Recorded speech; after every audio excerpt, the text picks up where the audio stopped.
Hello, everyone, and welcome to State of the Realm, your occasional Final Fantasy. I'm running out of different ways to not say weekly when we take breaks between shows, but we're doing so. We gotta listen. There's a show right now. You get to watch it and you can enjoy it, I guess. So anyway, we're doing patch 5.5 first impressions as spoiler free as we can possibly be. We will do a spoiler cast on this and then probably on the part 2 patch over the next several weeks.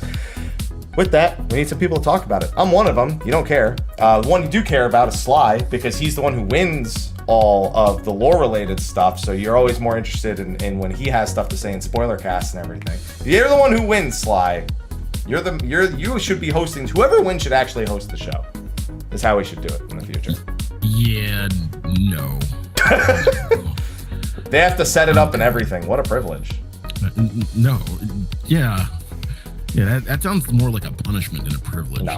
That should be the... But think of the gratification of successfully running a podcast. I wouldn't know about it because there's a technical issue every week, but you know, that's fine. How you doing, Sly? I'm doing good. I'm doing really good. Enjoying the patch, enjoying all the things. Doing good. Excellent.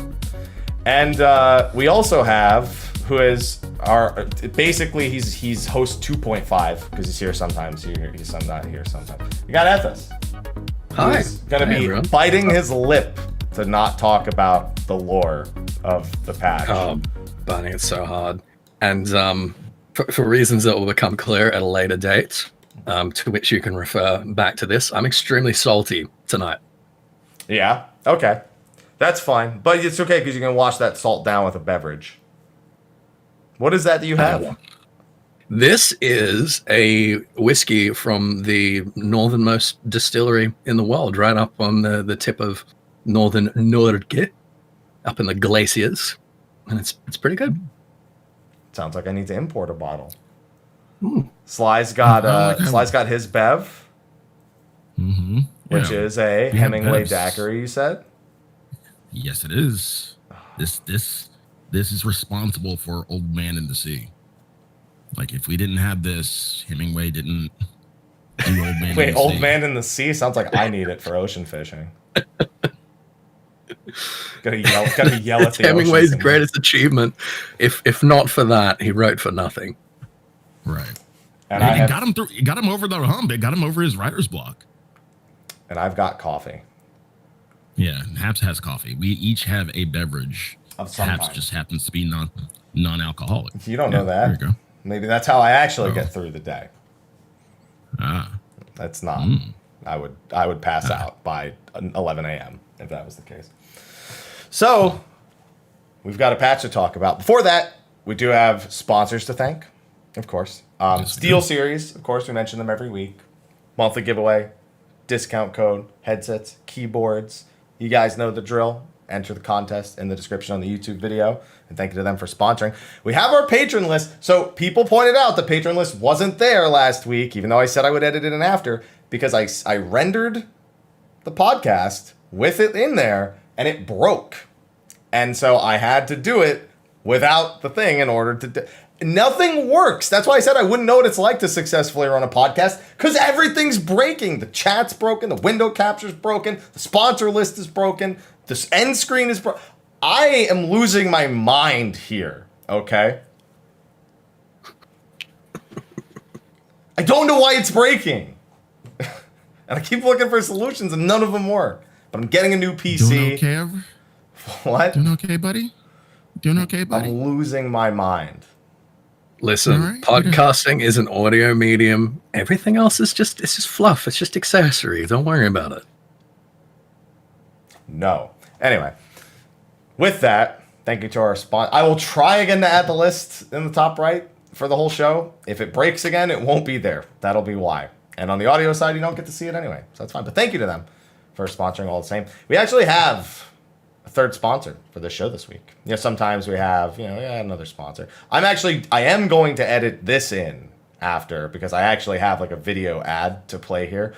But Dissidia Opera Omnia, Dissidia Final Fantasy Opera Omnia for the whole name, is also sponsoring the podcast. It's a free-to-play mobile game. We've shouted them out on the show. They're no stranger to my channel and my content, and they're sponsoring the entirety of 5.5's content week on both YouTube and Twitch.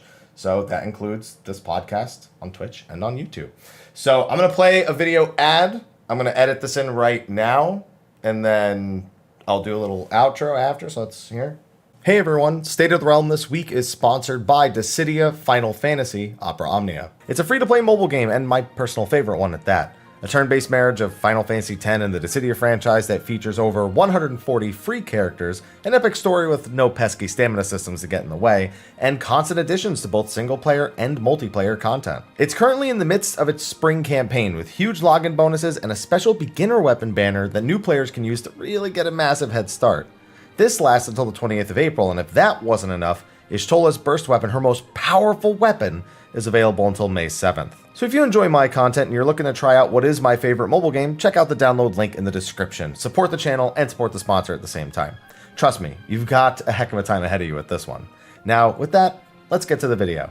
All right, and now I'll edit in, I'll pull it back, and thank you to them for sponsoring the show. If you want to try it out, type either !DFFOO in the Twitch chat or check the description of the YouTube video. And thank you to them for sponsoring this week's show. That was a great video. Masterful copy reading there. That was just like, I'm sitting here in tears, honestly. Tears of joy? Yeah. Obviously. Take your pick. Obviously. Okay, awesome. No, I didn't dab on you. That's not what happened. Okay, I did this, which is like a reverse dab, actually, because this is the dab. It's like 5 degrees away from No, the dab. it's the opposite, because a dab is this with the hands down. Oh, you just did it. You just did it. Now I'm doing it to show you, but this is the dab. And I was literally looking away and with my hands up. It's literally the reverse dab. It's everything is opposite of a dab. How is it that we make so many clippable / gifable moments in this damn show? Listen, him hugging the pillow from last week is still gonna be at the top of my list for a while. More than me hugging the pillow of him hugging the pillow, really. Yeah. So we've had a few days now with patch 5.5. And I know it's going to be very difficult not to talk about story stuff, because despite the fact that it's not done, there's quite a bit to unpack, but we have to just put the face away, Ethys. Take the face down a notch. Okay, there you go. And we are going to be talking strictly content, design, music, quality of life, everything, except the story. All right? Does that sound good? That sounds good. Okay. Ethys, can you contain yourself? Oh, I thought that was a rhetorical question. Yeah, that sounds fine. I'll do my best. Okay. All right. I'll do my best. So, with that, the main story.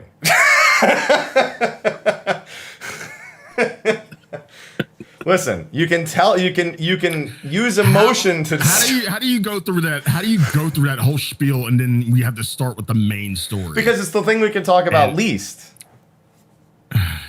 Yeah, what about that redacted part where redacted did redacted?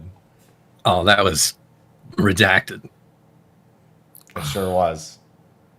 So, MSQ, obviously we can't talk about particulars, but we've now at least seen to some degree how much of the trailer was of part 1 and is of part 2. So we have some degree of expectation of what is going to be transpiring in the second half at the late part of May. How did we feel about this? The main reason I want to bring this up is because there's been a lot of discussion about splitting the MSQ and if it's still even kind of like that important of a thing to do. All the way back in 2.5, they actually made 2 story patches for the split. It was 2 entire full-length patches. Since then, it's been split in half, and I feel like it's worked and hasn't worked at some times. Sometimes it just feels like, I really want to finish this. I know it's for dramatic effect, but like I don't really want to wait 6 weeks to finish this. So at the end of this first half, where did we stand on that? Would we prefer to just see the whole thing at once, or do you think that there's still some benefit to this dramatic buildup that they try to do? I mean, well, from what we picked up in the trailer, we know certain things that are going to happen next, certain appearances that are going to happen next.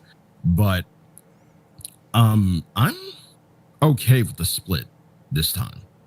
I don't have a problem with it. I know that in 4.x, I didn't like it, so that's the main reason I'm asking. A lot of people didn't. A lot of people didn't, but I'm okay. I'm okay with, you know, the build up, because I can't wait. I really can't wait to see what the fuck happens in 4.5. It was just, you could have put that shit in just one fucking patch. It would have been fine. This one I'm okay with. Ethys? Yeah, Ethys. I'm a little split about it. The pacing felt kind of strange to me. I felt like out of the gate we established the stakes, and then we kind of like walked back from them a little bit, which is kind of as clear and precise as I can be without really spoiling anything. It's always good when you get to the end of a story patch and you're like, no, come on, keep going, give me more, right? It's frustrating, but you know, it means that it's working, right? It's doing obviously what they intended it to do. So I'm fine with it. I think my main issue is that when they released the trailer, Yoshida said, okay, there's a lot of combat stuff in the trailer because we didn't want to like spoil a bunch of stuff. I felt extremely spoiled by the trailer this time. I felt like after I was done with the story, I was like, well, that's like everything that we knew was going to happen from the trailer, right? Was that just me? No, I picked up on that. I think it's especially true because the trailer really only covers the core theme, kind of a grand initial reveal for Sage, and then establishes what's been going down with Xenos and Fandane. Like, we kind of get to see like where their aftermath is already going by the time we get to Endwalker, before we're experiencing this patch, which should really be the thing that, you know, builds towards that. It's strange. They've had weird trailer choices like that in the past, though. It's like when with Heavensward, where they show all of Before the Fall, but it really doesn't have that much to do with the Dragon Song War, where it's just they're just kind of going over things and then revealing that where we end up. Kind of, it's a little strange. The other thing about this story patch for me is that it almost, there were parts of it, and we'll elaborate on this next week, but there were parts of it that almost felt like fan fiction to me, not in a bad way, but in a way of like conversations we were having back in Heavensward. We were like, oh, wouldn't it be so cool if like this happened, and then like these guys showed up and they did this, and they both were like, it had a lot of that feeling to it, particularly the dungeon. And I was just like, yes, this is amazing. This is so good. So that was wonderful. It really felt like, again, the stakes being raised, the stakes being set for Endwalker, but also like a huge sort of payoff of stuff that we've been holding on to and sitting on for like years and years and years, which is great because we don't often get those both, I feel like, at the same time necessarily. Yeah. So it was great story patch. One thing I will say, and I'll try, and I'm going to do my damnedest to redact so fucking much. I know what you're gonna say. Vindication. Yeah. Not even about that. Not even about that. But again, like you with the moon, I played the long con on that one. In the end of story, I don't know what. I mean, we'll get lore implications about this in like once we hit it and once we see how it plays out. But I never felt in the game like the story was teasing gameplay. Like it's story, but it's like, okay, like why was that so important for them to kind of highlight on? Because it to me it feels like you're just really just teasing gameplay. You just want to throw something out there for us, like we already know what's coming. We're gonna get it in FanFest, but why make that important? Why throw it in at this point? To remind you there's a FanFest. To remind you there's a FanFest coming, because I was getting exactly to that point about talking about the split. I was like, that's mean, because you could have done that later and done it completely different, but no, you had to do this because you knew that I knew that I wasn't gonna find out, and now I have to wait, and I hate it. It's blue balls the patch is what it was. Yep. Goddamn column. They do this exact thing every expansion, but they normally do it a little bit earlier, like they do it in the 0.5, and they don't like tease us like that. Yeah, like this one was way more obvious. Oh, we lost damn. Ethys. He's back. Oh, he's back. Well, now he's. Yeah. Oh, but now there's two of me. Yeah. Yeah, you're back, but your video's not. Okay. Okay, that was weird. There you are. It just decided to restart itself there for some reason. That is weird. Never mind that. Luckily, my video fixed everything automatically when you rejoined. Except there was two of me. That was weird. Okay. Either way, moving on. Yeah. Mm-hmm. Yeah. So Where were we before that happened? I have no idea. Where were we? Normally they don't tease us that hard, is what we were saying. Yes. Yeah. Like in Stormblood, we got a pretty decent.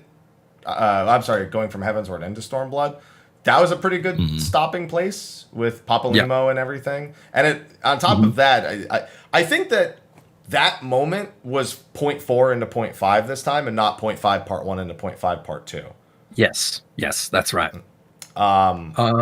Which is fitting, because I'm thinking of leave Papalymo and his sacrifice before Stormblood, and then seeing Shinryu's entrapment in the sky basically for the entire 6 weeks whenever you were out there over in the Shroud. And I think about that and how exciting that was to have that kind of build up moment when we knew we still had the second patch. But this time that kind of happened with the towers going from 0.4 into 0.5, that same sort of equivalent. So that's why it just feels like this. All the stakes are definitely set, but I was blue balled a little too hard. A little too hard. I could have dealt without that. I would have been like, oh, they'll probably just throw that scene in the second one, and then it's nope. Here you go. They're having fun. They're definitely having too much fun. Is how I felt pretty much the entire patch. Like they're having a little too much fun right here. Yeah. Overall, we have FanFest. It's less than a month from now. 4 weeks, pretty much. And then we'll have the patch probably within a week or a week and a half, approximately. I'm thinking the 25th of May is probably going to be. They said late May, so probably around there. That'll be a good time. Yeah. All right. So because we can't really talk about anything else MSQ related, I guess we'll go into another easy one then, the dungeon, because the dungeon's part of the MSQ. We obviously don't need to talk too much about the particulars of how we get there, what happens afterwards, but anything in there is open game, which I think for us is always kind of really easy, because I think all three of us are kind of just like, yeah, we'll get the dungeon done. That was cool. And then Ethys walks around for another 2 hours, and Sly and I go and do something else. Yeah. I know. Again, it was easy to see, from a lore standpoint, it was easy to see in the trailer what we were dealing with, but to me, it still feels kind of odd. There was all this build up. And he's gone again. He's gone again. There's two of me again. And he's back again. I have no idea what's going on with Discord. If it happens again, I would probably force close it all the way and just reboot it. Yeah. Yeah, I will. Yeah. So, you're saying dungeon's fair game, right? Happy everything in dungeon. Yeah, just don't talk too much. So in the trailer, we can see things. We see us riding a dragon, behind Tiamat. We see Tiamat fighting. We see all those things in the trailer. Mm-hmm. Okay, so if people haven't done the dungeon, I won't spoil final boss, yada yada yada. But to say, for me, final boss, it really feels odd to kind of get that wrapped up now, rather than because I feel like that was kind of a big reveal when it happened a patch ago, and it's okay, it's here. And then we're just done with that now? I mean, I know there are others, but we're just fucking done now? I mean, I know it's going to be bigger bads, but y'all kind of really, and Daniel too, put him on a pedestal a little bit.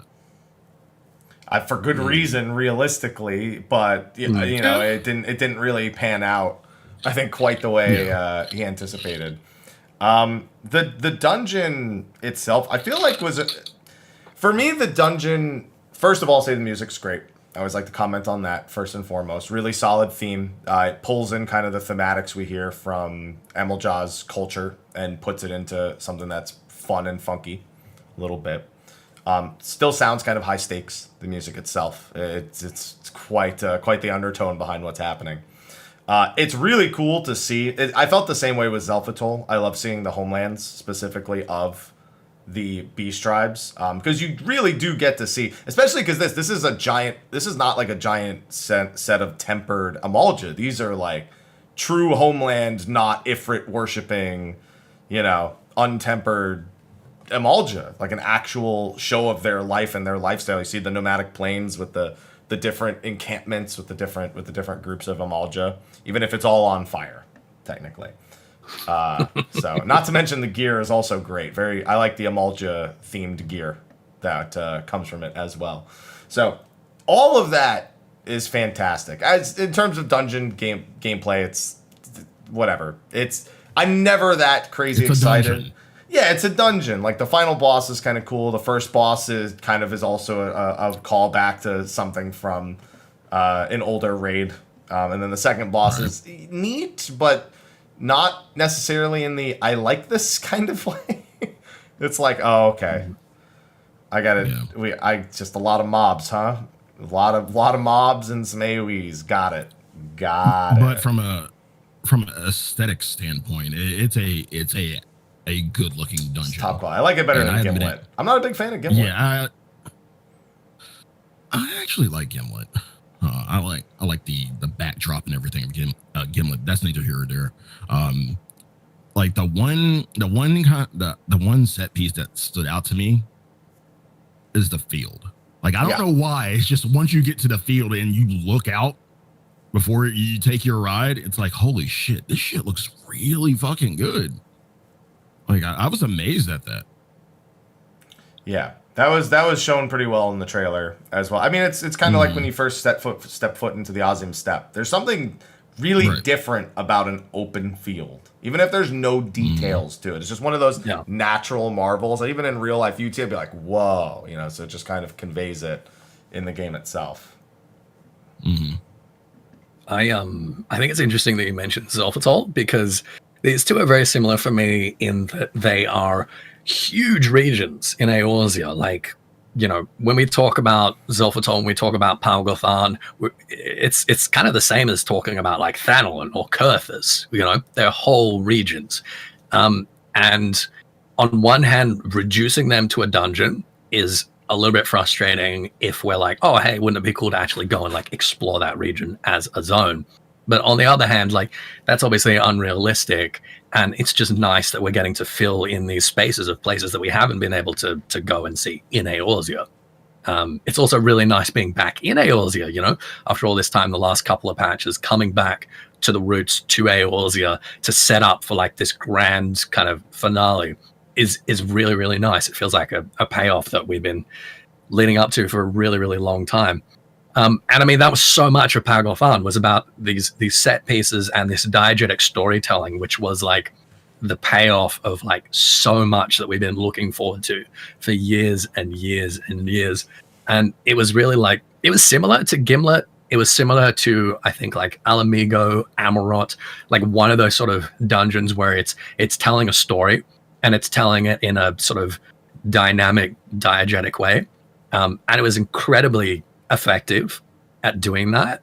And it's really nice they're taking this direction, right? That a dungeon is not just a dungeon. It's not just something that you go in and like you go through some hallways and some rooms and kill some bosses and move on to the next thing. It's like, no, this is an important part of the story, and it's an important opportunity to do some really like interesting cinematic storytelling.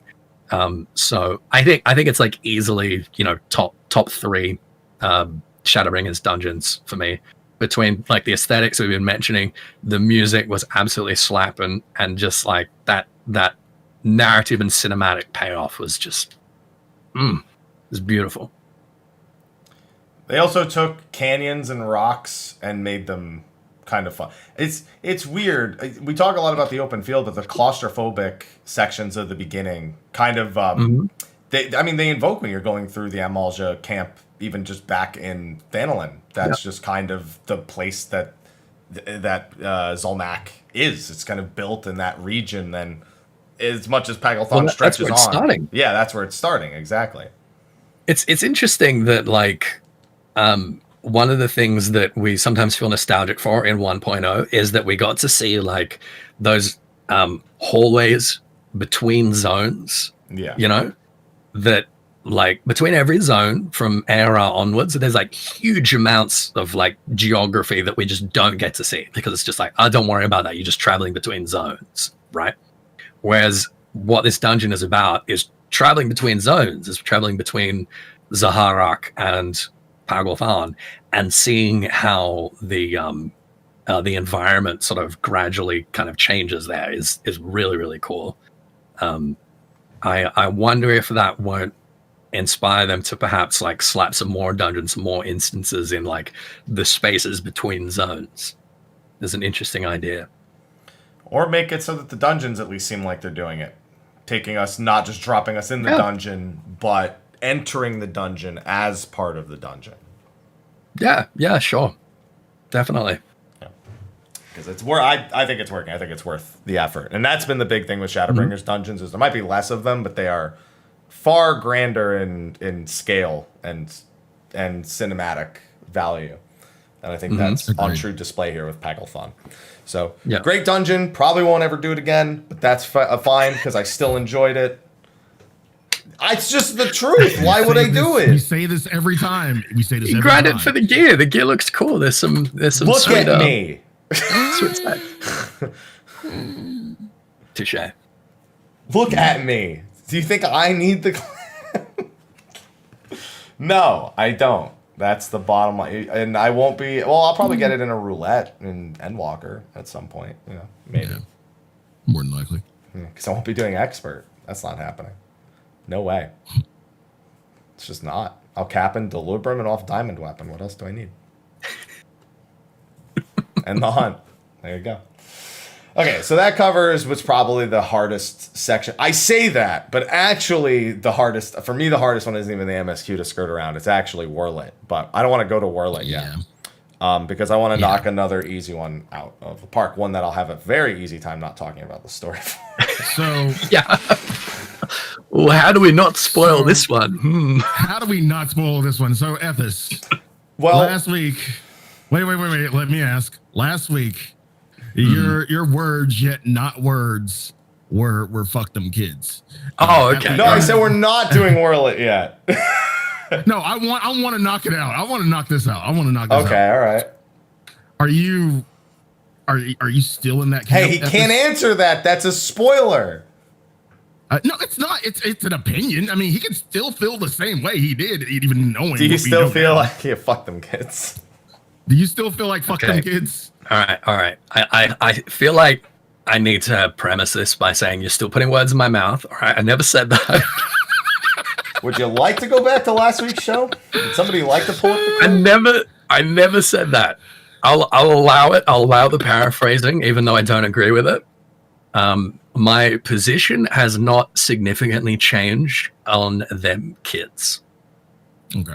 All right. That's fair. Okay. And happy. I just want to like, I don't know how, some way, somehow, and again, like you'll see it, but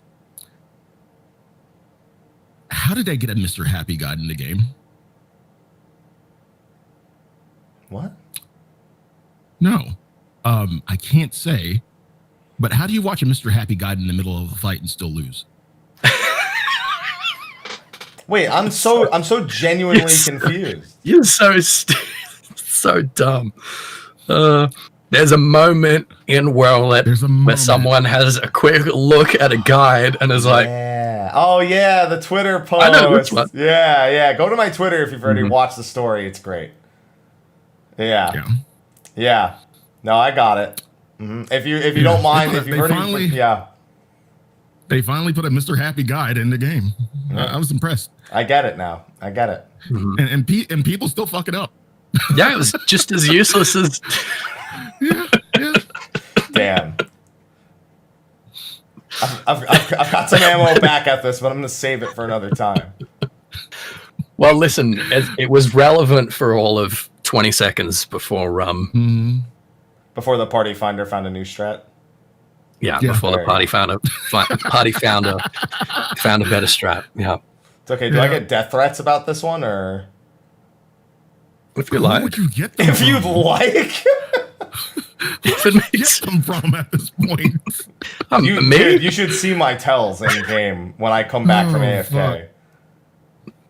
Fuck. You know how many times I've received a tell in game that says, "I wish you'd have died before you ever started playing this game." It's not an infrequent thing that I get in game time. And I'm surprised these people are willing, because there is a contact support button in the game. They're not even all my ults. What? Oh, god damn! I get it. I get it. I get the joke.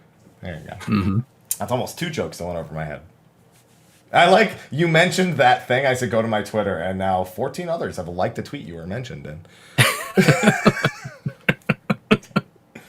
Well, I wasn't gonna talk about Whirlit yet. Now you kind of make me want to, but he wanted to dive right into that little tidbit. So I guess we'll go to Whirlit, which I was excited. But yeah, I guess I need to skirt around Whirlit though, because this I want to talk about story wise, but I need to heavily skirt around Whirlit because we can't talk about the lore behind the weapon. We can't talk about the lore behind the G warrior and its big form. There's so many things to unpack. We can't talk about lore. Yeah, we can't. But there's talk about so lore. many things. There's so many things to unpack. Well, we can talk about the fight.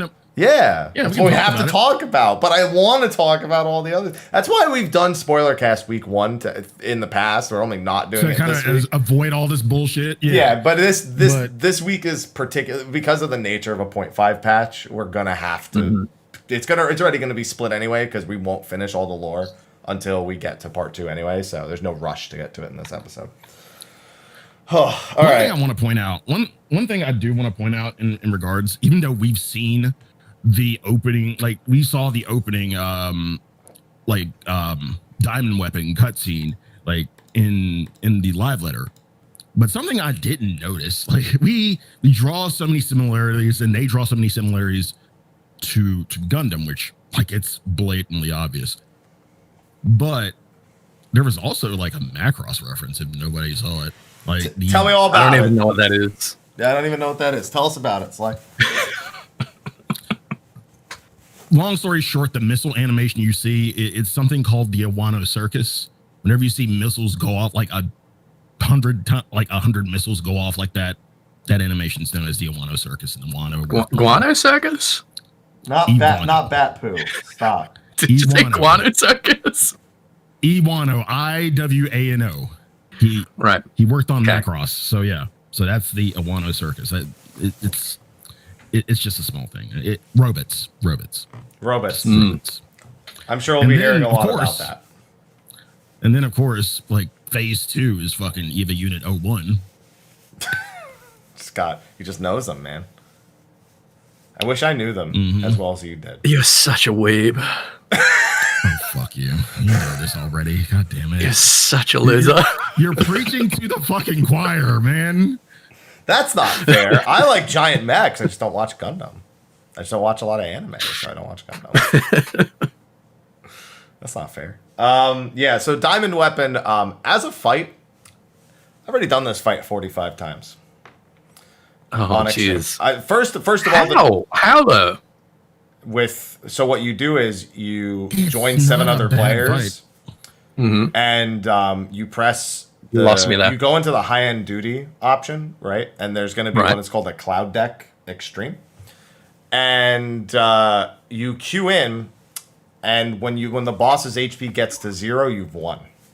Yeah, hold on. And I've done that 45 times. Okay. Oh, wait, do you need me to go back over a part of that so you can write it down? Yeah. Just repeat that last bit again. Which part? The part about the boss's HP? Just all of it. All of it. I wasn't paying attention. Well, so you first click the high-end duty finder. So there's the normal and there's high end. It's at the top of the normal one.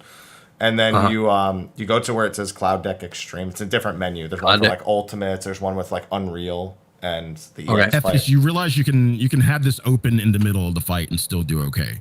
Like, you can just go to the Mr. Happy guide in the middle of the fight and still be okay. Yeah, like he'll tell you the shit. Oh, is that still relevant? Yeah. Yeah, that's still relevant. Yeah.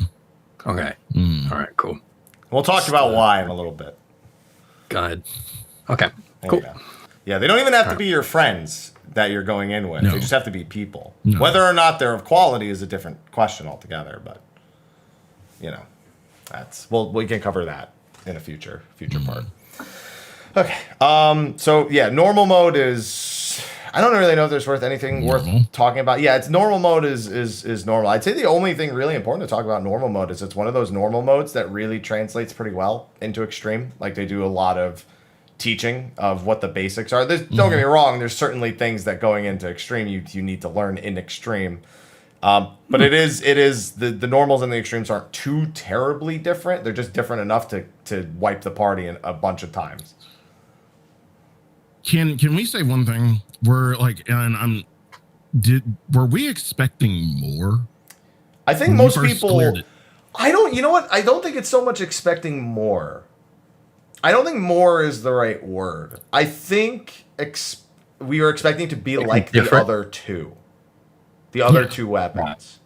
So it's like, this doesn't happen. So this, because we're talking about the encounters themselves, it's safe to say there is no checkpoint 5 minutes into the fight and then another 5-minute fight, which is basically how Ruby and Emerald both worked. This is one encounter that you do from start to finish. So I was shocked. I was genuinely surprised that they didn't just do what they always do and say, well, that's how it is. Although I guess with Seiryu, they did the same thing. They stopped doing the super big some cinematic intermissions and just did you have to swim back to the platform. So how long is the extreme? Honestly, with 9 minutes. Yeah, with most groups you'll beat it in 9 minutes. The Enrage is 12. Yeah. Oh, wow. The Enrage is about 12 minutes. It's about the same as Cidus Sacrifice. You will almost never see that far into the fight. You'll never see it. And 2 totems. For such a short fight to have two totems as a instead of one, I would expect 12 minutes is not so short. But that Cidus Sacrifice is 12 minutes. It's only worth 1. And the other 2 are 10 minutes approximately with both phases combined. That's true. That's true. This was the least deserving of 2 totems, and I am not complaining. Because Ruby and Emerald 100% need it more than this. Yeah. And they even mentioned when Ruby came out, they said we considered giving this 2 totems. It came out right after Hades. They had just done it. And they had considered it. I think they did 2 totems for 2 reasons.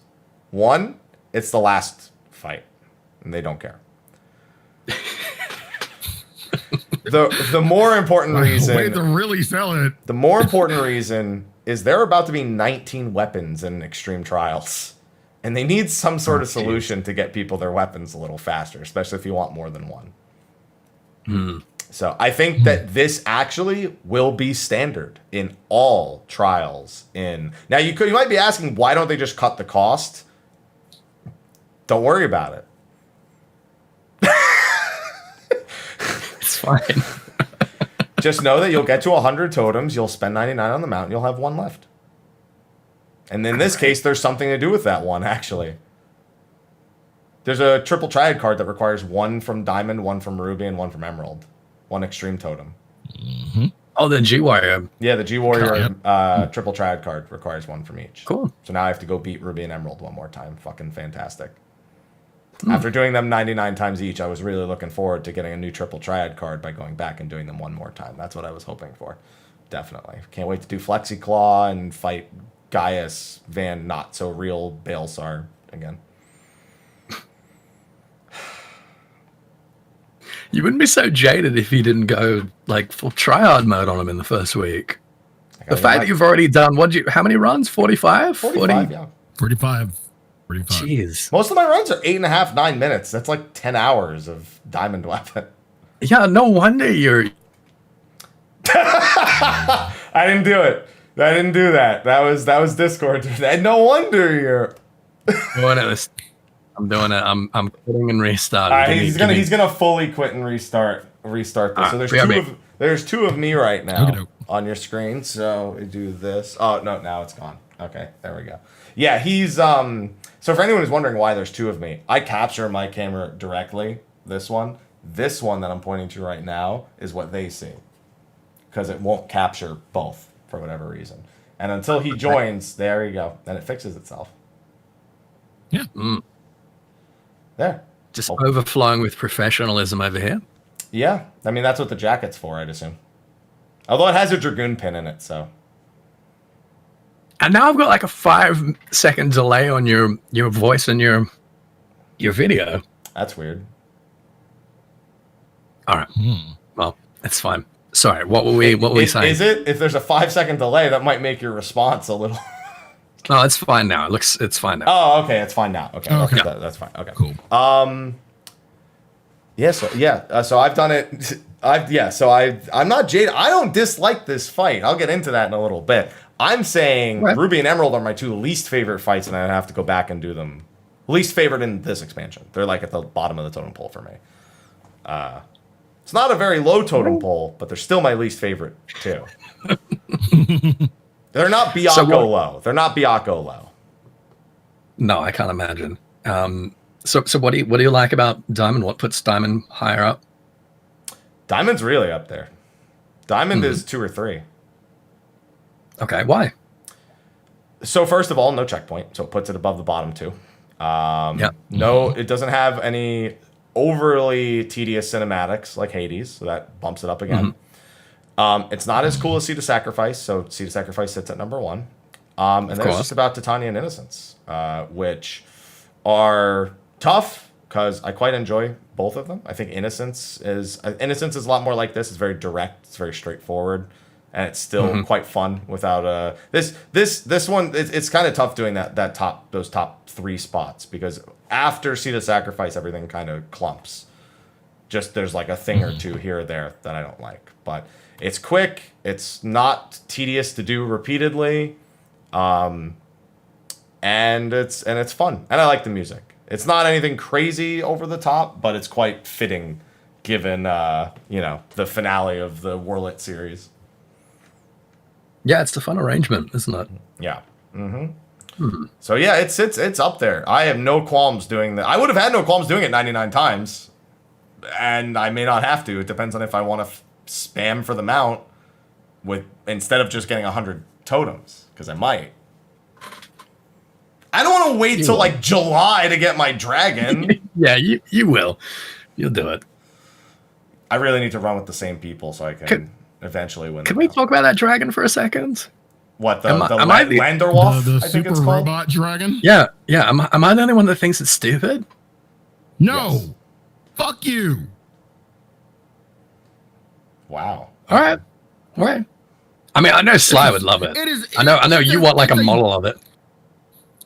Yes, I love a model of that Durgan. It's a Durgan that's a robot. 2 awesome things. No. What the fuck is wrong with that? The Landerwolf. I don't know. I just think it looks.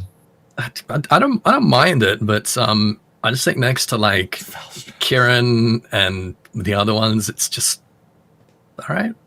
I don't care for the Stormblood doggo. I really don't. No. I mean, I actually wanted it, but now I don't care about it because there's a robot Durgan. Listen, you know what it should have been? It should have been Tiamat. I'm not mad at that, and I actually agree with that. Nah. I'm not mad. Give me a giant mecha dragon. I'm not mad at it. No, All right. like, I mean, Just saying. I would have taken Tiamat as maybe a story kind of mount that you get. I guess I would have taken that. I can't wait. I think I also just prefer. I prefer the look of the Allagan style mecha dragons. You know, like Kalia. If it looked more like that, I would Yeah, but it's not being built by Allagans. It's being built by a guy who gets an erection every time he looks at weapons. I know. It looks like a Gundam. It's a gunplay. Yeah, it is. And I understand that. And I get that. I appreciate that. It also actually, chat's pointed this out multiple times before I got to it. It looks like Jade Weapon from 7 also, which you don't see in the original 7, but you see in Before Crisis, which you'll be able to play for for the first time next year at some point if you haven't played it before. So shout out to mobile game Ever Crisis. Looking forward to it. I'm a fan. I'm a fan of the Landerwolf. But I have to get it first. And I think we weren't able to buy the 4.4, all of the dragons, till 4.48, which was like 6 weeks before the expansion release or something. So this will probably be the case again. And if I'm predicting, late September, early October, I'm looking at like August before I can buy this. So I don't want to wait that long. I think I got to farm it. I might even go back and farm Emerald. It got buffed. I don't want to wait till the 99 at the end of May. I like this fight. This fight's fun. All right. I don't mind doing this fight a bunch. And I've already won 4 platings and lost 3 mounts. I can agree with that. You want to hear this? Platings rolled 94, 98, 93, 87, mounts 17, 34, 54. I hate it. I hate it. I hate it. The platings worth much? They drop like fucking flies. They're like 1.1 mil, then they're 600k, and then they'll be 200k. They're probably 200k right now. Yeah, no, that is how I feel. That's exactly how I feel. I can't. I just want to win one. It's I won the Ruby Weapon one technically at 98, like on the 98th kill. I rolled a 99, but I passed it so somebody else could win it because I was 1 totem away anyway. That's good sportsmanship. Yeah, but I'm pissed because that's the only time it's happened the whole expansion. Oh, that's the desire sensor, isn't it? It sure is. Yep. Fantastic. How much experience have you guys gotten with Diamond at this point? Like at this point, I got my weapon, and I just need to get the mount. That's it. He's getting them out. Yeah, you gotta get that mecha dragon. I haven't touched the stream yet. I haven't had time. I'm really interested to get into it because I wasn't that impressed by the normal. I mean, I really enjoyed the normal, but I've had so many people saying like, "Oh, the extreme's so good; it's way better than Ruby and Emerald." And I'm over here like, it looks great. Like, it looks as good as Ruby and Emerald. And I really enjoyed Ruby and Emerald. I'm interested to see like what makes it really stand out for people. So I'll probably be getting into that tomorrow. I don't like that Tequila is telling me he got his diamond mount. I'm gonna need that talk to stop before I get upset. Just ban him.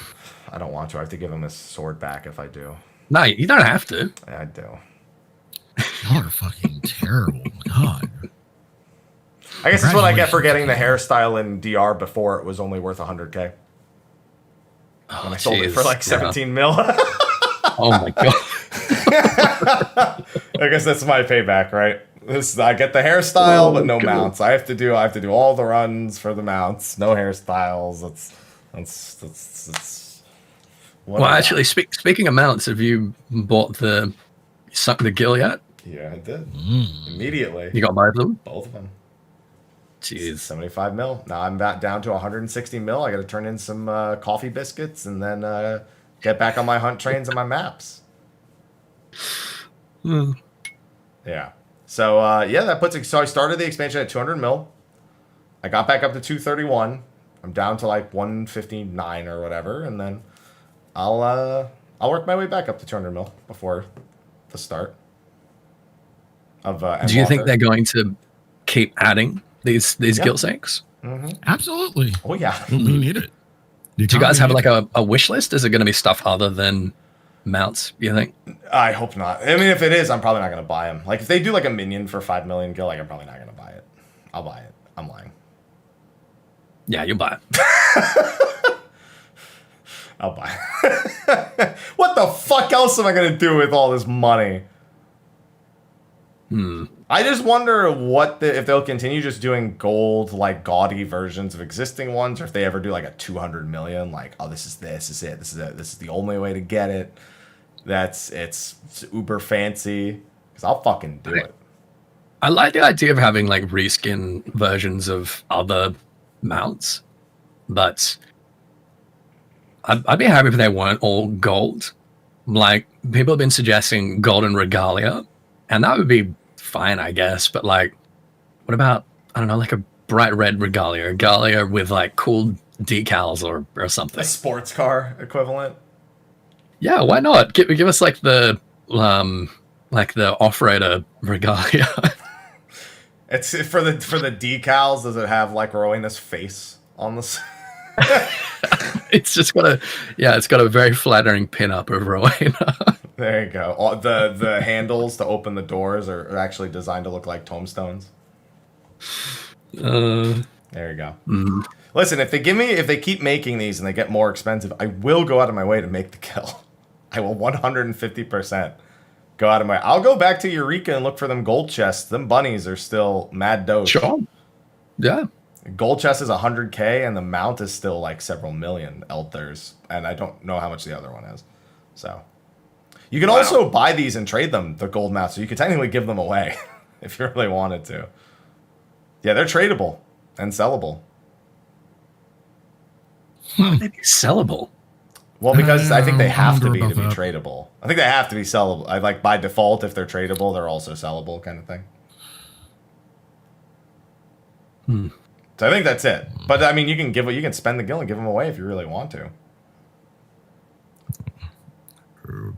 Just undercut Rowena by like 1 gil. Yeah, just get the money back. There you go. Yeah, I've seen that too. Some people are selling them on the market board and people are buying them. What? Somebody bought Pot of Screed for 50 million, even though it's 25. Oh no, they don't know. Jeez. Oh my goodness, that's so funny. Yeah, it's pretty, I'm sorry if you're someone who's done this, but it's pretty dumb. Make your money, dog. I mean, really, it's dumb. I have to. I refuse to believe situations like that are like legitimately somebody going, "Oh wow, let me buy it," and more like somebody who has like max gil being like, "Wouldn't it be funny if I actually purchased this?" And people are like, "What an idiot!" Or even just their friend bought it, or they bought it with their alt or some shit. I refuse to believe anyone just sees that. It says on the item, sells for 25,000,000. Because if you vendor them back, they do actually give you the refund, a full refund. So. No, it could be RMT then, but that's less funny. That is less funny. Actually, yeah, now that you bring it up, that might actually be the case. I hadn't thought about that, and I wonder if they'll make them untradeable in the future for that reason. So. Because that's a much faster way of exchanging gil than trading 1 million gil at a time. Yeah, for sure. You're right. Yeah. You're right. Okay, well, we've exposed the problem. Thank you, Ethys. Yeah, most people just buy like some garbage item for 100 mil, but maybe this is the new way. Who knows? Anyway, diamond weapon, right? So how much? So have you seen the fight, Ethys? You don't know anything about it. I don't know how much if you want us. No, to just talk on the normal mode. Just on the normal mode. Yeah, and you weren't impressed? I mean, I wasn't unimpressed. That's not the way I would put it. I'm just saying that I didn't like think it was head and shoulders more impressive than the other weapons. I was just like, yeah, it's another weapon fight. It's like, it's unique, it's different, it's really cool. I'm just interested to see why so many people think that it's so much better than the other two. Okay. I do have a lore question that is about the fight and the mechanic in the fight, more so than a lore question about Whirlit or anything we experience. So in the fight, this happens in normal, this happens in extreme. EVA Unit 01. Yeah, Unit 01, which obviously everyone calls a freak. I have to ask, because I don't know if it's answered anywhere in game. If it is, feel free to just be like, there's an answer and we don't want to go over it because it's a spoiler. That has to just be the primal emerald absorbed, right? That is taking a physical form, because otherwise I don't understand it other than it being a Gundam reference. No, I mean, I was wondering about it as well. Obviously, it's using the same skeleton as Ifrit. Diamond itself, as far as we know, did not absorb any primals. That's what I thought. Yeah, only Emerald, Ruby, Sapphire. So it could be a form that's supposed to be like analogous of one of the ones absorbed, but I don't think that's what they were going for. Like Sid was sort of analyzing, being like, okay, it's shedding its armor because it's more like mobile this way. Yeah. And that seemed to be the purpose of it. And it was all mechanical. It wasn't like biomechanical or an effect of like oversoul or anything like that. So I don't know. I look at it and I couldn't help but think like, oh, I wonder if that has some connection to Belias, right? Because we've got the Belias Eggy looking exactly like the Ifrit Eggy. And then, of course, we fought Belias, the Lucavi, right? In the Ridorana Lighthouse. And we were like, oh, okay, well then, you know, the Belias Eggy has got to have something to do with that. And then one was probably just a placeholder. But now we've got this distinction between like Cuchulainn the Void Scent and Cuchulainn the Lucavi. So it might be that there's a Belias Lucavi and a Belias Primal, and that this is the Belias Primal that we're seeing an expression of here that has some kind of like historical connection to Ifrit, perhaps having the same sort of like origin. I don't know. We don't have an answer that I've seen so far. Anyway, not in the cards or anything. Or what chat seems to all be in agreement with, it's a Weeb Gundam reference. That's yeah, it. probably. That's it. Yeah. It's not Gundam, it's Evangelion. Right. Okay. I'm sorry. Sorry.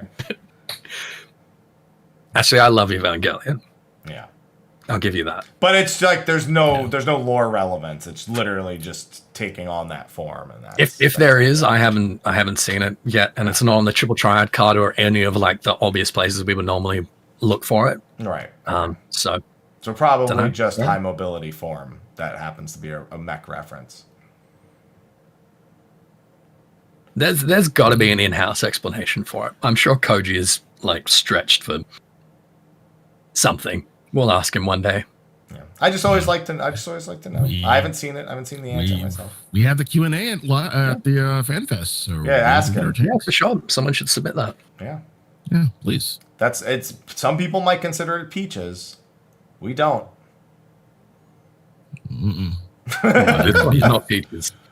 They're going to be a fuck ton of peaches questions anyway. So yeah, let's be real. We're just blending in as peaches among peaches. That's all it's going to be. Yep. I get to drink my own peach soda whenever that question comes up, as far as I'm concerned.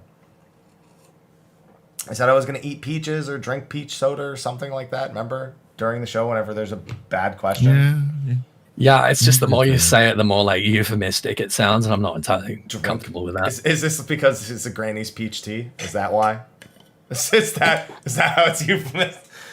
Not a weird reference to bring up, but yeah, is that why? Can piss in a jar and call it Granny's peach tea. No comment. It's a Batman versus Superman joke. I know. I was telling them, not you. Shut up. Well, with that out the way, let's just go ahead and rip off the Band-Aid that is near. Okay. So before we start this, I have a couple of things to say. Go ahead. One, I am not judging the story. Even if we were to talk about it today, I won't even be judging it in spoiler cast. Because the weekly quest has 2 extra weeks of story. Okay, that's fine. But I'm not, because everyone's looking at me and wondering what I think. I refuse to give a judgment on it until the last 2 weekly quests are done. That's all I'm going to say on that part. Can I ask one clarifying question there for you? Yeah, sure. What is the impetus to do those subsequent weekly quests? Well, because I want to be able to judge it in its entirety. They do. There is more that's built on what's already there. There is a subplot that's taking place. That in itself is the problem, that there's no entirety now. But that's why I'm not judging That's it now. my I mean, problem. the thing is, I expected to either have to New Game Plus it. Who knows? Maybe I still will have to New Game Plus it, or to these weekly. We knew that is the near calling card, is that it's never over when it's over, and then it's over. We knew, but I think some of us expected it like to all the pieces to be there now, even though you would have to do like a couple of weeks to get everything. We expected some form of closure. Now I didn't even expect closure. I just expected at least a freaking carrot, you know. And I agree with Mike. I think we can't judge it yet until it's actually over. But again, without spoiling anything, the one thing I didn't experience was something that made me say, "Oh wow, I can't wait until next week." You know, I'm like, we've never gotten that. You're not like, I can't wait. You're like, I will wait. Yeah, exactly. And that for me is no, it's not I will wait. It's I have to wait. For me, it's I have to wait. Okay. Well, it's anything but I can't wait. Forced. It's everything but I can't wait. Okay. That's all I'm getting out of it. It's not I'm excited. It's I'll wait and see. Yeah. Okay. We're on the same page there. Okay. Yeah. So with that being said, I'm just gonna judge it based on its gameplay, based on the bosses, the music, the usual stuff. Music is top notch. I've never had that complaint about any of the Nier raids. It's still quality. I do have one caveat to that though. Okay. In that the final boss music is great. It's another marriage of Final Fantasy and Nier themes that I think is fantastic. But coupled with the gameplay, it was putting me to sleep. It was a little too relaxing for me because I was just like so it wasn't bad, but it was where it was placed did not feel like it was living up to its own theme. Whereas I do feel like going back to Puppet's Bunker and Copy Factory, their final bosses and their final boss themes they were more dramatic, and they kind of add tones to those fights that makes it feel like that. This was very deliberately a somber reference to some, without saying too much, Draken Nier lore, I guess is the right way to put it. Yeah. Fitting perfectly in the moment, makes sense if you know whose theme it is and what you can recognize things about the final boss. But I was just like, this is not helping the fact this fight is not a lot of fun. To have like a slow. I think somber is the right way to put it. Yeah. So. I agree. Like aesthetically, it was awesome. The fight design was like really interesting and compelling, and had like some fresh ideas, some fresh mechanics. Going through it the first time, like you did have to kind of stay on your toes, and that's always a good feeling. It looked great for me. I mean, I hadn't really thought of what you're saying with the final boss, and that might be a contributing factor for me, like subconsciously. But for me, it didn't quite peak over Puppet's Bunker. I feel like this was just like it was going through the motions a third time. Yeah. I didn't get a sense of gravity from it. And of course, like the story is a large kind of contributing factor to that. But obviously the music is as well. Yeah, I did really enjoy it though, and I'll definitely enjoy running it in subsequent weeks. They've all been really kind of solid, fun 24-mans. Right. And that's the thing I can say about each one individually, and I try to kind of rate them individually without any kind of lore implications or anything. So each time I've been able to say, for the first runs, I've been able to say, okay, this is not a bad 24-man. This is not a bad dungeon to run, for a first experience. After that, it kind of loses the novelty, of course. But like with my first experience with Paradigm, like a really, really solid dungeon. Like that first experience is always of, oh shit, what the fuck is this? What's happening? this looks cool. I'm probably gonna die to it, but this looks fucking cool. And then like the weeks after, it's just But for a first experience, I like it. Like it really is in terms of the three, it actually is my favorite out of the three for first experiences. Okay. Now it's my turn. So I'm gonna preface a few more things. Oh boy. So diplomatic. Oh boy. I wanna preface this by saying that the second boss is my favorite of all 12 bosses across the entire 24-man. The third boss is my second favorite across all 12 of the bosses. And I enjoyed doing those two both on the initial run and on the repeat run. I thought they were fun. Thought they were cinematically appealing, minus a certain aspect of the third fight, which I'll get into in a bit. It's something that's a little less about how cinematic it is and the effects that it's been having. And I think that the third boss is probably the best near fanfare there kind of is, with the logic virus section, as well as the probably best captures the bullet hell portion as well, without actually having a true bullet hell. The black-white mechanic being... for me, I always relate it back to Ikaruga, personally, more so than Nier. But I kind of got that too. Yeah, but for me, I feel like those two capture a lot thematically and are genuinely good fights for 24-mans. I also think they avoid being too long of a fight, which I think was actually a big problem for me in Copied Factory and Puppets Bunker. Some of the fights just felt long.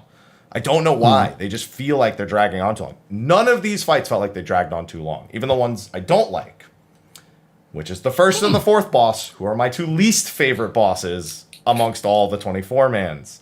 The first boss shouldn't exist. That was embarrassing. Now, don't get me wrong. He has that moment where you don't know what he's doing, and he probably is going to kill almost every alliance the first time you get to him, and then all the novelty is gone. I don't know why that's a boss. Knave of Hearts, just exit stage left, please. The last boss I feel very much the same way about. And I don't know if it's because of the music being so somber for the second half, but the second boss, I literally don't care. Like, I'm just like, thank goodness the second and the third boss I like so much, because this final boss is so boring. The trash before the final boss was more fun for me than the final boss. And the trash before the final boss is just two of the first boss at the same time. Oh, Jesus. So I collectively, it has its highs and its lows. It's my least favorite of all three of them, though. Of all three of the 24-mans. This is the one I would enjoy repeating the least. So it's got your two favorite bosses. And my two least favorite. Right. And in total, like, those detract enough to put it on the bottom for you. Below. Yeah. So when I'm doing it for the first time and I feel like I'm going to fall asleep, that's usually a big tell for me that I probably don't want to repeat this again. So they get kudos for me for those middle two bosses. The fact that I have to start with the worst boss and end with one of the worst bosses for me really doesn't. It hurts a lot to both start and end on such a low note for me. Not to mention, a lot of the glam is fucking black coats again. Not all of it, but some of it. And I'm fucking tired of it. I'm sorry, Dragoons and Tanks. Please stop. No more black coats. That's enough. It is enough. Enough. I don't care if they fucking bought scissors and cut out the shoulders this time. Just fucking stop, please. I literally can't tell the difference between, like, the tank sets that I was seeing this week and the ones that I was seeing in the previous patches. The other ones, like Caster Healer and the Striking, I think, also. Yeah. Those are different. It's Maiming and Tank that are the ones. Yeah, the casting, healing, and I think I saw the aiming one as well was really cool. Yeah. Mm-hmm. But, yeah, it's just, they're popular glams, you know? Yeah, I don't want to do it again. I just don't. I don't want to have to go through Neva that ever again. I will say though, ironically, it's also so middling that I just, by the time I'm like mentally checked out, I'm done. Like I'm just like, and then I wake up and it's done. Thank goodness. So there's always that. I had that experience with the last boss as well, where I just kind of like checked out and just kind of like tunneled. And I thought at the time it was because I was hangry and I'd been streaming for like 6 hours. But now that you mention it, I think it might have like hypnotized me or something. There's something about that final boss. Between the music and the visuals and like the trains pulling in. Oh no, the visuals are all fun. Well, yeah, I gotta admit the trains actually did put me to sleep a little bit. Like the bosses all look cool. They all like the music's all good, but something about that final boss just is lulling to me. Part of it's got to be the music. Another part of it's just the fight itself a little bit. Great music, by the way. Like in isolation, awesome track, awesome arrangement.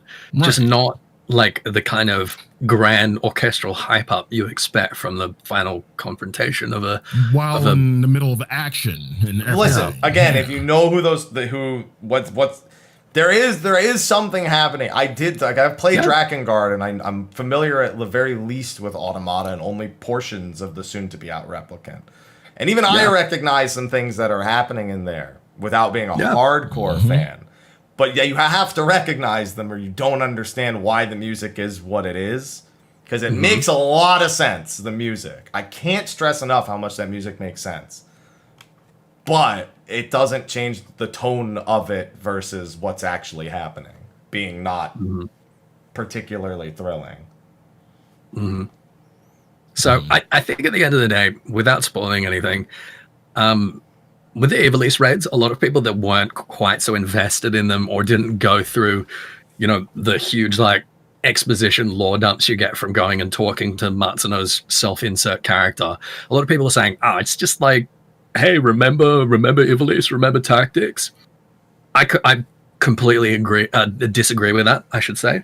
I think that's not what it was doing at all. It was doing a huge amount of legwork, filling in kind of all this lore and world building and connecting to 14 and to like, the origins of the rest of Othard and Ilzabad and the Garleans and creating this mythology and this weave through everything else.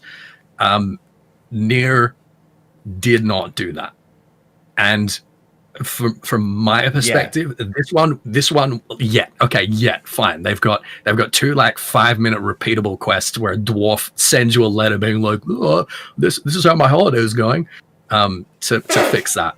But for me, at the moment, it is literally just like, hey, you guys remember Nier? Remember Nier Automata? Remember Drakengard? This game's pretty dope, right? Oh, we're remastering them, by the way. So, here you go. Get invested. Like, that's literally what it is to me. And that is fine.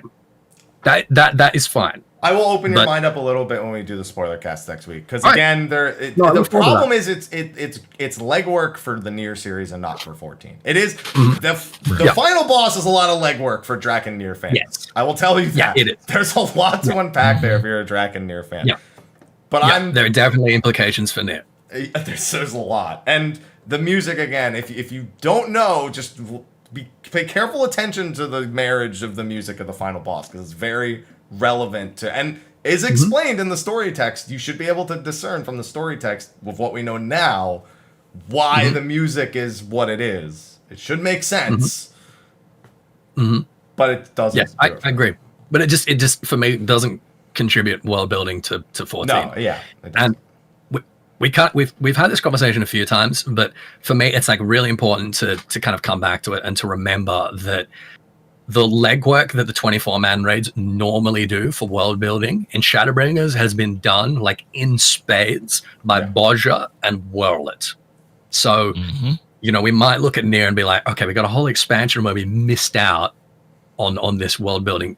No, we didn't get that. We just got a whole bunch of Ishgard. It can't be stressed enough. Ishgard is over the expansions. Yeah. It cannot be stressed. A lot of people were wondering where it was like Scholasticate or Manderville. Honestly, the side quests in Ishgard's restoration are not in any way insignificant. I know it feels a bit outdated because Ishgard is, a lot of people look at it as so long ago at this point.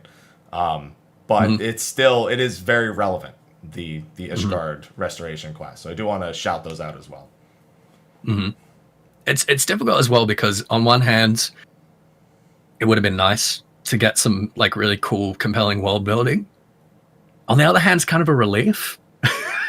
You know? Because we don't have to try to connect them at all, basically. Yeah, exactly. Because it could have been. There is a connection, but again, we'll talk about it on Tuesday. There is one connection, but we'll talk about it next week. Yeah, I know. Yeah. But it is what it is. Yeah, it is. Yeah, that's it. Just wish I thought it was more fun. I was really thinking it was going to be better than Puppets Bunker because Puppets Bunker is the winner for me of the three. Yeah, I agree. If you guys have a clear winner. I don't know if it's Copied Factory, this, or Puppets for you, Sly.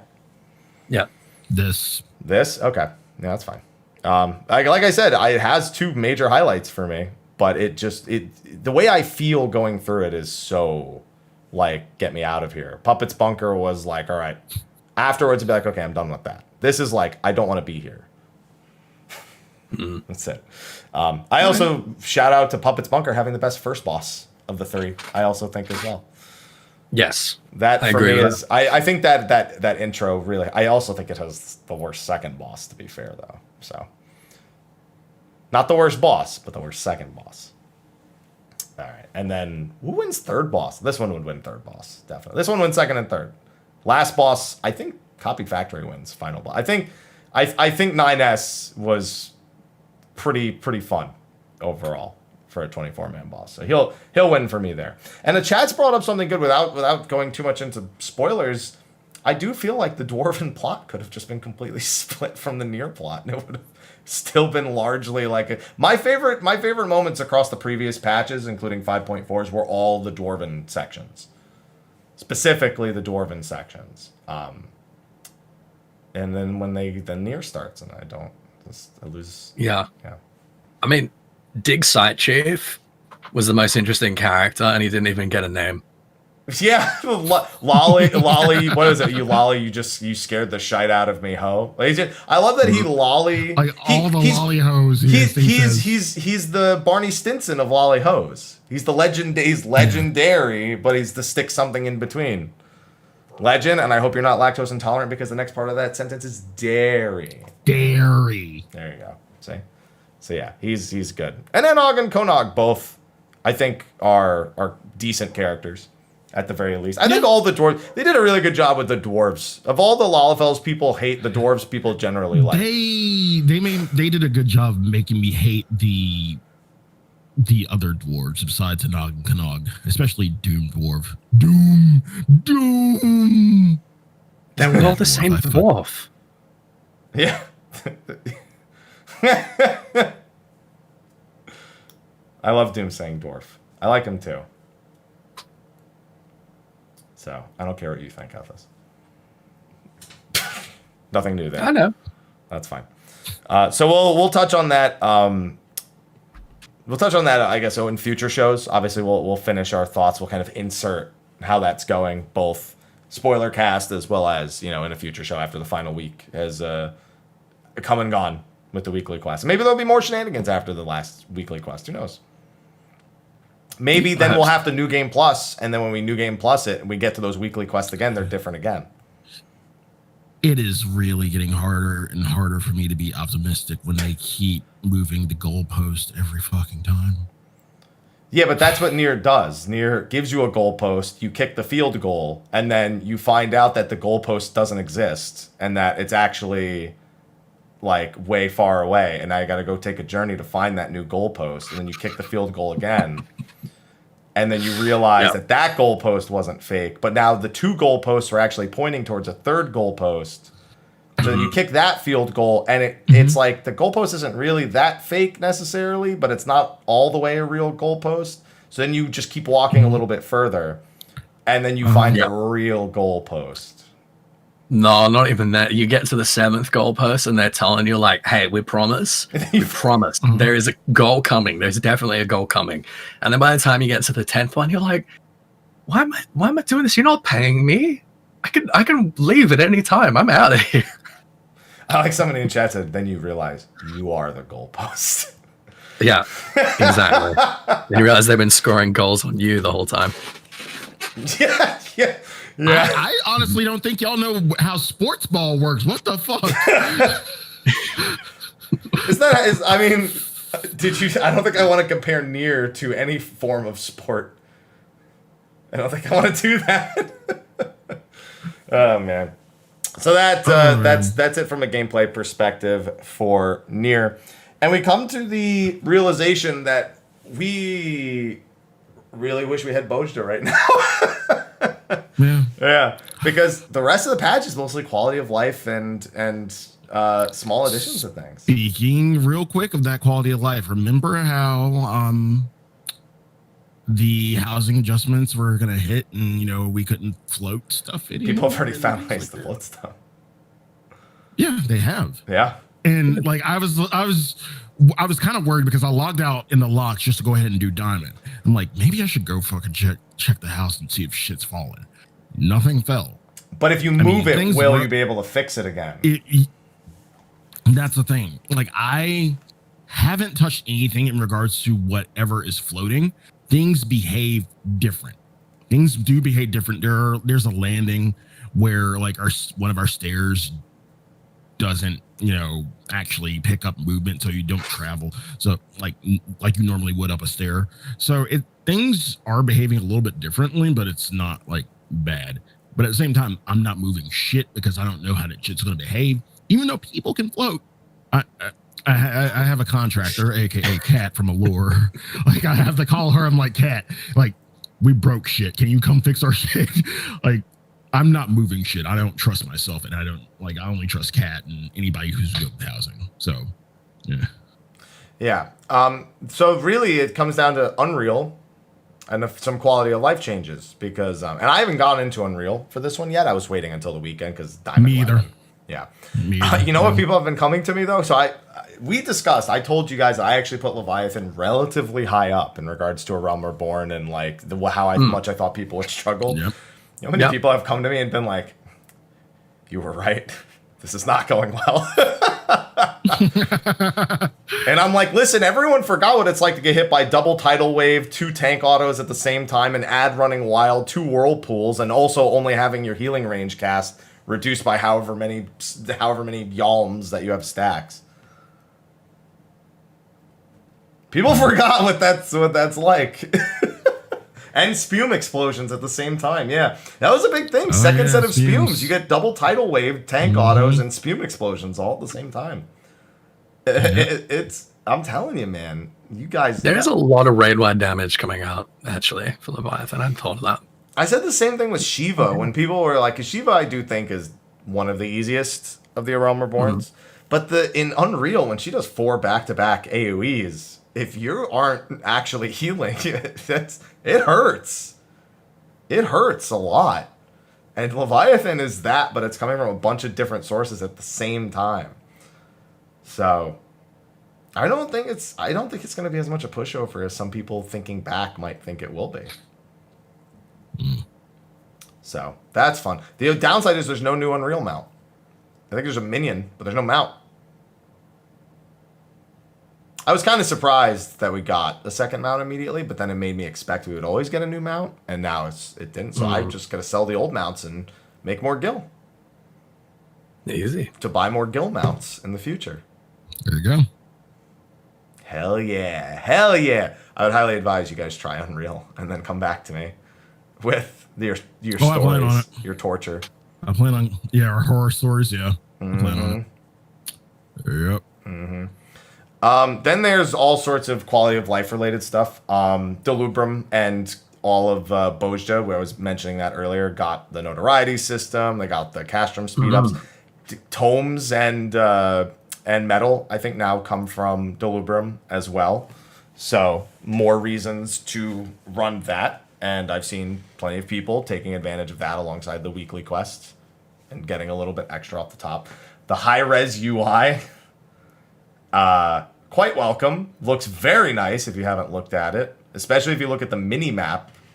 That's probably the biggest improvement that I've seen, if you guys haven't taken a look at that.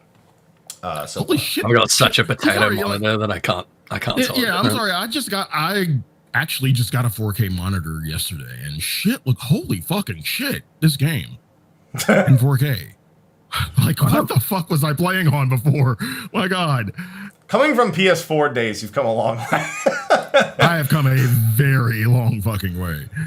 And speaking of that, the load times, I've seen a pretty considerable improvement to my load times with an SSD. Yes. Yeah, absolutely. Yeah. So, and the PS5 people are obviously the 6 people that have it. They're reveling in their better load times than their PS4 as well. Granted, they were already doing a little better, but this is more optimized than the PS4, PS5 version versus now being on the PS5 version. So there's quite a few things. There's quite a few things there. What else is there? Oh, the ocean fishing, quality of life. That's up my alley. Okay. And let me tell you. And fuck them seagulls and dolphins, man. I love them and I hate them at the same time. So, seagulls and dolphins are not that rare.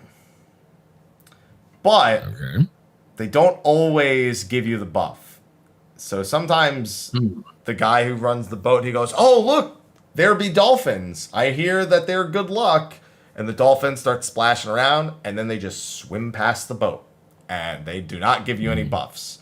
They have to stop and actually swarm the boat. And they're like, oh, the dolphins are going crazy. Might want to try to get a spectral current right now. And the seagulls do the same. They start flying by, and then sometimes you get a gull storm, and sometimes you don't. And it's really fucking troll when it happens 4 times on one boat. And they're just like, look, dolphins, and then they leave. Oh, look, dolphins, and then they leave. Oh, look, dolphins, and then they leave. But when they hit, I had seagulls during a spectral, which is HQ chance, and then I double hooked some big money fish. I was like 2,000 points a hook. Ooh. Yeah. It's like 1886 or something like that. So when you're going for 3 million points, you'll take 2,000 roughly points in about 4 seconds. That's not a bad thing overall. I'm at 1.313, I think, out of the 3 million. There you go. Oh my God, you're not even halfway. You've been doing it so much. Yeah, but I only do it once or twice a day most of the time, if even. Sometimes not even. He's not going hard in the fucking paint, but he's still kind of making an effort, which is still even at this point. Boat only goes a couple times a day. He goes 12 times a day. Even still, nah, I couldn't. You're a good one. I'm sorry. No, come on, you can make it. Just get to the Mora minion. Nah. That's only 1 million points. And then you can have a Mora that swims alongside you. I don't want that stupid ass shit. No, fuck all that. How dare you? He is a fish. He is. It sure is. The world's most useless. No, people got on me about that last week because that's a meme. That's like a giant really meme. Did. That's a giant meme post and regurgitating the meme post. And then people are like, actually, they're quite aggressive. And I'm like, okay. Oh boy. Well, they're aggressive, all right. I can tell by how much they bite my fucking line. Those fucking dickheads. Hate them. What else is there? God, there's a ton of quality of life stuff that it's always hard for me to remember it all when it comes down to the patch. Oh, you know what's something we didn't touch upon earlier that I skipped past because we were talking so much about it during the Nier raid? If you have any sort of issue with seizures, you may want to close your eyes at a few points because there have been not uncommon reports of some of the AoEs inducing seizures. Yeah. Has Square Enix made a statement about that? Have they addressed it? I'm unaware if they have. I haven't been looking, to be fair. But during the third boss, there's 2 AoEs, Cruelty and Sublime Transcendence, that have had reported seizure occurrences. And I think there are 2 other AoEs that are potential risks in that of the meteors on the third boss and distortion on the final boss. So, but I'm pretty sure if it's been made aware of at this point to us, then it these people probably go through the proper channels and say, "Hey, Square, I don't know if you You'd hope so. This, Yeah. you would hope. Yeah, so hopefully, if not, we can definitely let them know and Yeah. do our due diligence. Yeah. Yeah, it's tough because not everyone has the same triggers for epilepsy. Some people are more tolerant, some people are less. So that's something that you never want to have to learn about it after the fact, but it's not always something that you'll know. I don't think it's very common practice to be like, okay, who's the most epileptic person we can hire, and let them look at this and see if it. Like, you know what I mean? Like, I mean, there's also some common sense. If you do flashing things all over the screen, I mean, that's you should have some self-awareness that's a pretty well-known trigger for people. Migraines too, even if something more minor like migraines. So there's a few things. Just wanted to put that out there for anyone who didn't know. And as of yesterday and today, another thing from the patch is feats. We've gotten to see them. We've gotten to see how feats operate. I haven't personally done any of them yet, but what I've been hearing is that they are extremely hectic and basically not a huge amount of onus to kind of go back and repeat them. Yeah. Yeah, so basically, most of them are bring an object from one point to the next. You'll see, like, everyone in the zone carrying a Moogle over their head, or, carrying something. It's basically just a bunch of run back and forth stuff. And you get all the rewards pretty quick. Like, it doesn't take very long to get the stuff that you would normally get from feats. So, nothing too exciting, apparently. Not that I expected them to be. It's a victory lap for the firmament. It is a victory lap. It is very much a victory lap for the firmament, which raises the very important question: why does it need a 1 or 2 day cooldown precisely? Why? And then a 2 hour cooldown between them? Does it really need that? Considering most people got everything on the first day and never will do it again. I mean, I suppose they just want, like, every time it pops to feel like there's a lot of people there and it's very, like, bustling and hectic, and they want that to be the atmosphere, I suppose. Yeah, because chat said false scarcity. There's no scarcity. The mount was down to, like, 50k within, like, 2 feats. No, there's no scarcity, but, like, every time it pops, there's going to be a bunch of people that haven't done it yet and just see that it's there and like, all right, yeah, we'll go for it. Scripts are pretty nice. That's true. You do get scripts, so I can't complain about that. Yeah, that's pretty good. Yeah, well, it's not like 20k now, but it was down to like 50k. But within like 2 of them, people were telling me like, yeah, I already got every single reward that's even possible. And so it's just, it's kind of weird. Nothing too crazy, but I guess the real reward is the housing that you'll have no chance to buy in 6.1 because you won't get it. That's the real reward. Just wait for Razat housing in like 8.0. And then you also won't get it. God, I've heard it. You won't get that either. Anywhere else you want to not go? Move back to Ishgard. Yeah, when everyone moves to the new one, then you go back to Ishgard and pick up the leftover houses after you sit there for 12 hours and try to win it in the lottery and unsuccessfully get it when somebody else comes by and moves their house. There it is. Easy. Yeah. I really want to ask a housing question so bad, but the fact of the matter is, like, what question do I ask at this point? Like, what do we ask that we haven't already asked and they haven't really answered or are able to answer? Well, that's not the point, is it? When people are asking housing questions now, they're not expecting to get like new answers. They're just trying to keep the pressure on. You know what I mean? It's the same reason why literally every opportunity I get to interview Yoshida, I ask about oceanic data centers. I know what the answer is going to be, but it's important just to like gently remind them, you know? Mm-hmm. Yeah, I still just want them to let us buy apartment expansions to make the rooms bigger.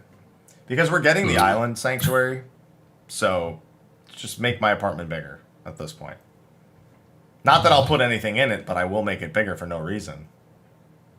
They still haven't given me proper weapon racks to hang like my ultimate and savage weapons on the wall, so I don't really give a fuck. And until they do that, I just I'll do it. Yeah, what if they give me like a gold like what if I can get themes for inside of my apartment, so I can get like a gold saucer penthouse, like chat just said.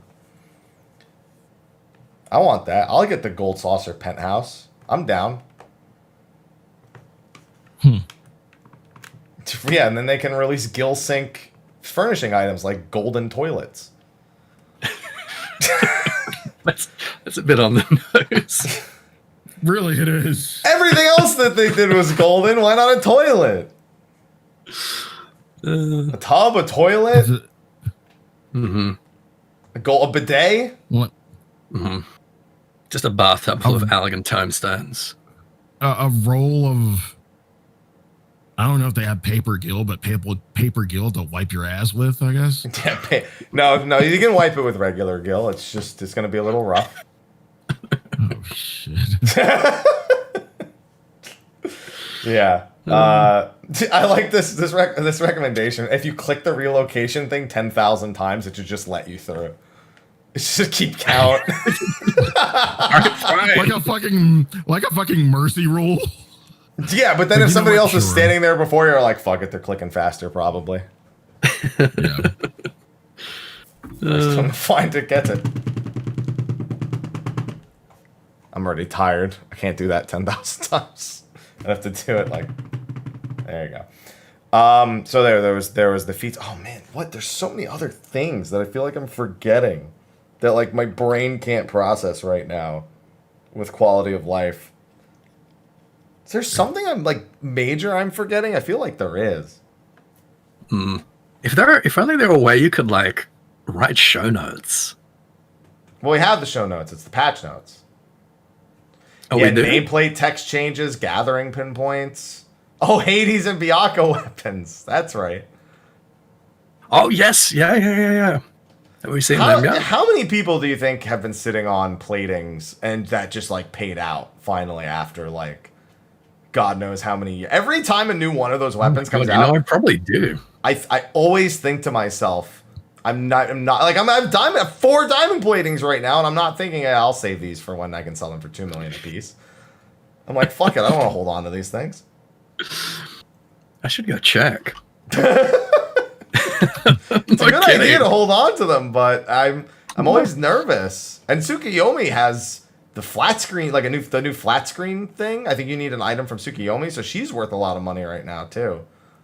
I think the giant like screen that you can like change the surroundings or whatever. Oh, that's her. I think that's her. I remember somebody mentioning that you could do Tsukiyomi for an item. I don't remember what it's called to make that housing item.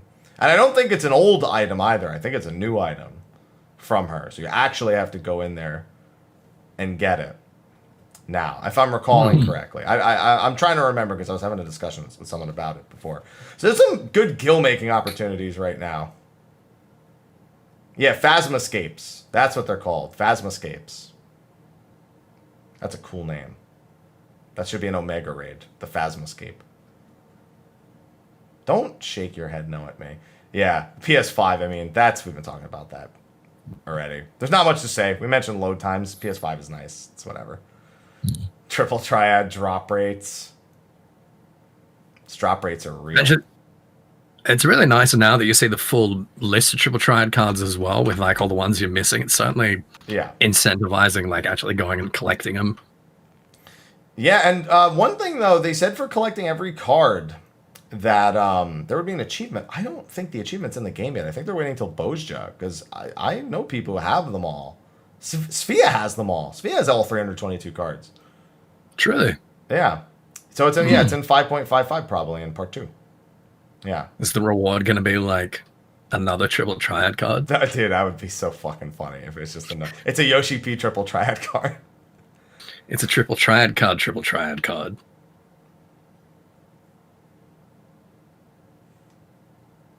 No? Too meta? Too meta, but I thought about it for a second. Are you guys going to go on the hunt? Or are you going to wait to see what... If it's something I really want, this is going to be my next ocean fishing, is these fucking triple triad cards, and I really don't want to do it. So are you guys considering? No, absolutely not. What if it's another mecha dragon? Fuck all that. No, what if it's the Liger from Zoids? You couldn't make me. What if it's the Liger? I'm not a big fan of Zoids anyway, so. I aimed for something with giant robots and I missed. All right. What's wrong with Zoids? I just never got into them. That's all.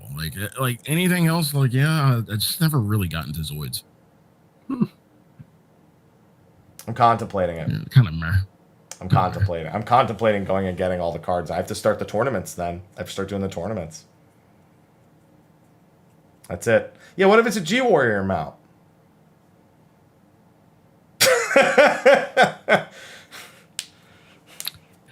I would absolutely go for that. That would be so hard to make this fucking stick. Listen, I'm trying. If maybe. Okay, yeah, now I got you. All right. Yeah. Oh, or what if the true ending of Nier it requires all? Then that shit's not getting done. Sorry. Yeah. Yep. Oh my god. That's fucking all right. Anyway. With that, unless there's specific quality of life changes you guys want to touch upon, obviously there's like the warrior job changes or the monk changes and there's so many little things that I think we really want to talk about the story, and at this point we need to just stop and wait to talk about the story. I think we can agree on that. All right. So with that, then we'll wrap up here, and then we can spend way over time on the next show probably talking about the story we have thus far, because that's almost certainly going to be what actually happens when we get to it. So anyway, with that, we're going to wrap up. Thank you everyone for joining us. Thank you, Ethys, Sly, of course. Sly we had to rip right from work because I was like, hey, I'm done with the thing I couldn't stream this morning for. Do you want to go now? And he's like, yeah, I guess. I mean, it was just the timing because I had just finished and I just looked up and I'm like, wait, did I miss something? We were at 5 today, right? Yeah. We were originally going to do it. Right about now, we would have been starting originally. So that was originally planned. So, gentlemen, what day next week for the show? I don't think by Friday. Tuesday or Friday is normally the question that we have. Tuesday or Friday. You have to choose. Friday. All right. Sounds good. Yeah. So a week from today, we will have the next show. All right. Friday at noon Pacific will be the next show. So when people ask me in chat for the next week, it's here. It's in the show. You just have to make it far enough into the show to actually get the answer. That's it. Okay. Next Friday will be spoiler day. Perfect. All right. With that, thank you again to our sponsors, the City of Final Fantasy Opera Omnia. I'm not playing another ad, just shouting them out. I had the ad at the start. That's it. You get one. That's all it is. And we had Steel Series, of course. Thank you to them. And, of course, our patrons and our patrons of darkness, Khuja, Janova, and Kurenai Oni. I will try to get the names, assuming my fucking render doesn't break. It'll be there. Okay. I can't wait till I get my new PC and I don't have these problems anymore until I do. So with that, let's sign off. Ethys. Thank you for joining us. I know it's late for you, so it's all right. All right. You're very welcome. You guys know me, and you can find me in the places: Twitch, Twitter, YouTube. I should be putting up my 5.5 MSQ stuff and all my other 5.5 story content on YouTube over the next couple of weeks. I look forward to that. We've got more Ask Ethys coming down the pipeline, and I'm in the sort of final planning stages of the next Dungeons and Dragons adventure. So if you didn't catch all of the first one, I played D&D / Final Fantasy 14 with these two jabronis and our friend Leek over a couple of weeks. And that adventure is up on my YouTube channel. It was a lot of fun, and you should check it out if you haven't already. I haven't quite cemented the guests for the next one, but it's going to be great. It's going to be really, really fun. It's going to be based in the conflict between Uldar and Sildir. And those of you that know your lore might be able to extrapolate a little from there. It's going to be great. So, that's me. Thank you very much for having me, as always. Sly? Hi. You can find me on twitch.tv/Sly, aka Gray Fox. I know or Twitter @SlyTheFox. Doing 5.5 things, kind of really ready for Bajja, more Bajja. I want that now. And in the meantime, doing the hunts because we get more stuff in Rise at the end of this month. So we get Chameleos and a few other monsters and some other shit, and we're doing the hunts. So if you are climbing through HR and you need help, that's what we're here for. I ain't got shit else to do. I have alcohol. I will hunt. So if you need help on the hunts, let me know. We will hunt. Happy, where can they find you? What are you doing? You can find me, Mr. Happy1227, Twitter, Twitch, Facebook, YouTube, Instagram. Facebook, not really. I hate Facebook. It's there, but you can find me. I'm not lying. Just won't see much of me there. Instagram's been all food as of late too, and some Aloha mixed in with there. It's been a lot of cooking. I know that whenever we get the recipes for FanFest, whenever they decide to do that, I probably want to do that. I can't do it during FanFest though, so it really depends on when we get it. But I actually do want to do that and post that to Insta, and I kind of want to do a little YouTube video for it, but I don't have a good setup for it. It's terrible. So that's a big maybe for me. Other than that, it's been busy. I want to play Saga Frontier Remastered. New Pokemon Snap is at the end of the month. Still on the fence about actually playing Nier Replicant, especially after this. For me, it's more so. It looks like it's got like chunkier gameplay, which Automata felt too floaty to me. So if it's chunkier, I'm kind of interested in playing it. But that's still a maybe because I'm probably still going to be in these other things. Diablo 2, we did the alpha for Resurrected last week, and that was a lot of fun. I'm also hunting, although not nearly as much as him, because I'm just waiting for the title update before I hunt again. And then we're waiting on new stuff for Genshin, FanFest, 5.5 Part 2. It's a busy season for the next several weeks / month, so I'm looking forward to it. And that's what I'll be doing, so please keep an eye out. Smile. And the fat cat, who's not Aloha. Well, that is enormous. Yeah, Aloha doesn't like him. Aloha, I'm not surprised. No, because he doesn't like the texture of the like inside, like here when his paws are against it. It's full of beans, right? Yeah, it's full of beans. He doesn't like beans. He's gonna destroy it, man. He doesn't like beans on his beans. Little toe beans. That's it. So thank you everyone for joining us. We'll be back a week from today to talk spoilers for 5.5. And the cat will be here too, most likely, because he hangs out in my office now. So thank you everyone for hanging out. We'll see you next week. Bye-bye. Bye, everyone. See you next week.